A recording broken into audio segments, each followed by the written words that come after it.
NRC জিনিসটা ভালো নয়। নাগরিকত্ব একটা আলাদা জিনিস। নাগরিক মানুষ ছিল, আছে এবং থাকবে। সে নাগরিকত্ব সবার দিক, যারা নেই বা এই ভারতবর্ষের একটা শান্তি জায়গা। কিন্তু এনআরসি হলে মারাত্মক একটা ক্ষতি হয়ে যাবে।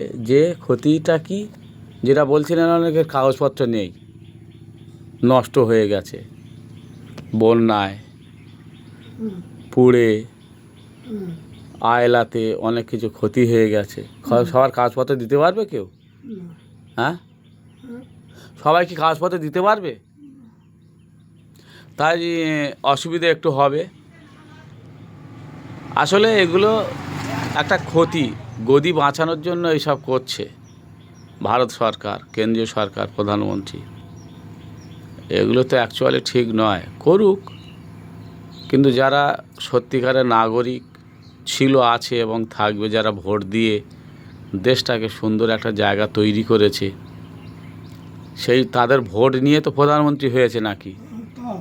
হ্যাঁ, তাই এবার তাদের ভোট নিয়ে যদি প্রধানমন্ত্রী হয়, তাহলে যদি বলে এরা নাগরিক নয় দেশের, পশ্চিমবঙ্গে বলে 2 কোটি বাদ যাবে, বিহারে তো 57 লক্ষ বাদ গেল, আসামে কয়েক হাজার মানুষ জেলে পড়ছে, অনেকে মারা গেছে, তাদের কান্না।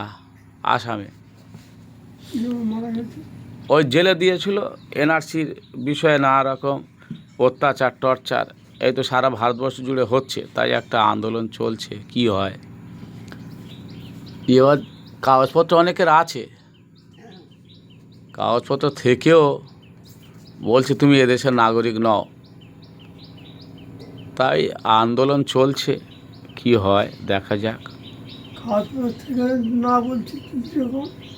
কাগজপত্র থেকেও না বলছে, এর কারণ ইচ্ছাকৃত। আধার কার্ড আছে, ভোটার কার্ড আছে, প্যান কার্ড আছে, সব কিছু আছে, ব্যাংকের বই আছে, লাইন দিয়ে প্রত্যেকটার সাথে প্রত্যেকটা যোগাযোগ রেখেছে। যখন সরকার যেটা বলছে সেইটা মানুষ লাইন দিয়ে করেছে। কোনো মানুষ প্রত্যেকটা নিয়ম পালন করেছে, নিয়মের বাইরে কেউ যায়নি।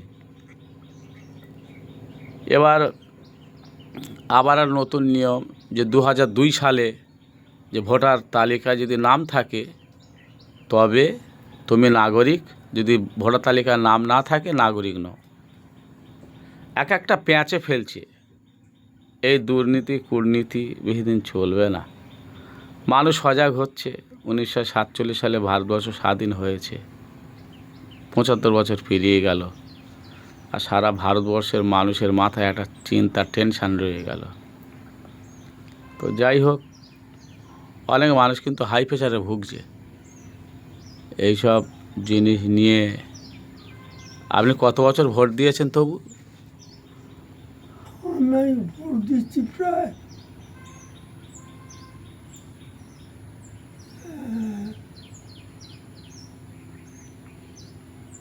8-10 বার ভোট দিয়েছি। পঞ্চায়েত ভোট 10 বার, মানে 5-10-এ 50 বছর। ওই পঞ্চায়েত আরও বেশি হবে, যাই হোক 50-60 বছর, 50 বার এরকম হবে পঞ্চায়েত ভোট। তা অনেক 8-10 বার দিয়েছেন মানে। কালীপদ বর্মন